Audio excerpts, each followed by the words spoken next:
You know what gives NATO its power? It's not the weapons, it's not the tanks or the jets, it's the principle. An attack on one is an attack on all. And that has provided peace in Europe for decades. That's what makes autocrats think twice. And I wish our private sector treated freedom of speech the same way. In this country. But we don't. We treat speech like a convenience, not a cornerstone. Corporations love free speech when it sells merch or boosts in ratings, but the minute it becomes uncomfortable, the minute it sparks political blowback, they vanish, they fold, they cave. Not because of the law, but because of fear. Now let's talk about Disney, one of the most powerful media companies in the world, and they still flinched. Why? Because someone in Washington didn't like what Jimmy Kimmel said about Charlie Kirk. Let's be real, the joke wasn't even that bad. It wasn't hate speech, which is a made-up term. It wasn't liable. It was very mild satire. But then comes the pressure, whispers of pulling broadcasting licenses, delays on corporate mergers,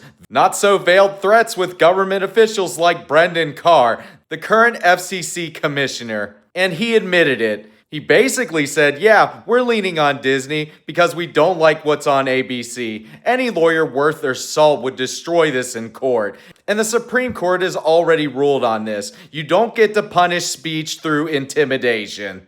It's unconstitutional. It's un-American. We saw similar things to this in the Nixon administration. And it was un-American then, and right now it's out in the open. Now sure, not everything is censorship. Let's be honest, Stephen Colbert's show, that wasn't political retaliation. That was a business decision. The show was bleeding $40 million a year. You don't keep doing that going through ideological purity. You cancel it because it's losing money. That's fine. That's capitalism. But what happened to Kimmel, that's not capitalism. That's cowardness.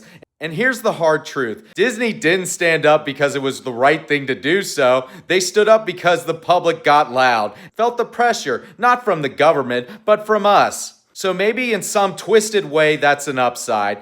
Maybe it's good this whole mess is finally out in the open, because now we can have a conversation we should have had a long time ago. We don't protect speech in this country by sitting quietly while someone else takes the hit. We should protect it like NATO, protect its allies. When one voice is threatened, we all together should stand up to this intimidation without hesitation. If Disney can't find the courage to do that with all their billions, all their lawyers, and all their influence, they're not the victims. They're not neutral. They're not playing it safe. They're just cowards.